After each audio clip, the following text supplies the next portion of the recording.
Have you ever felt like you're running, constantly chasing after something only to realize you don't even know what it is?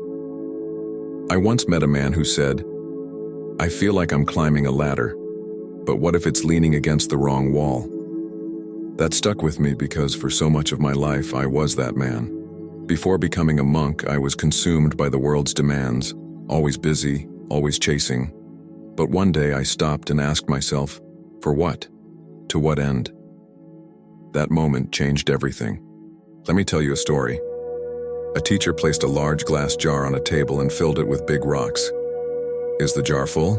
he asked. The students nodded. Then he poured small pebbles into the jar, filling the gaps between the rocks. "How about now?" he asked again. The students agreed it was full.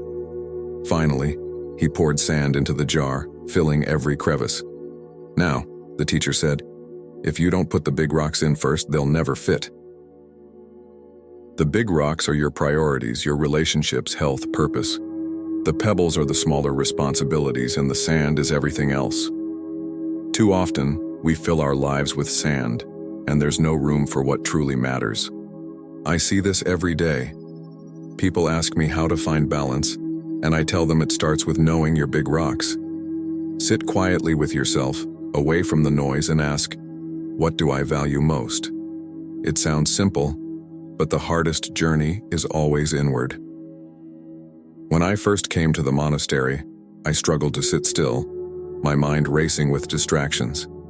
My teacher smiled and said, "The mind is like a monkey, leaping from branch to branch." But even a monkey grows calm when given the right tree. That tree is mindfulness, learning to live fully in the present. Imagine you're holding a glass of muddy water. If you keep shaking it, the water stays murky.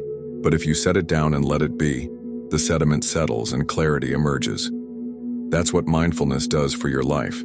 It clears the noise so you can see what truly matters. One of the most profound lessons I've learned is that we don't own time. We borrow it. Every moment is a gift, not a guarantee. A friend of mine, a farmer, once said, "When I plant seeds, I don't expect to harvest tomorrow, but I trust the process." Life is like that. Every kind word, every small act of patience or generosity is a seed.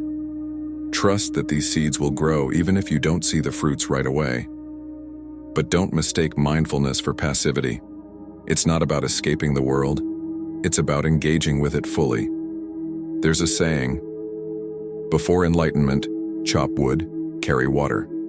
After enlightenment, chop wood, carry water. The tasks don't change, but your awareness does. Washing dishes becomes an act of gratitude for the food you ate. A conversation with a loved one becomes an opportunity to truly listen. Life doesn't need to be extraordinary to be meaningful. It just needs your full presence. So how do we start? Begin each day by asking yourself, what's one thing I can do today that aligns with my values? It doesn't have to be grand. Maybe it's calling a friend, taking a walk, or simply breathing deeply for a moment. These small actions accumulate, creating a life that reflects who you are at your core. As we close, remember this. Life isn't a race, it's a journey.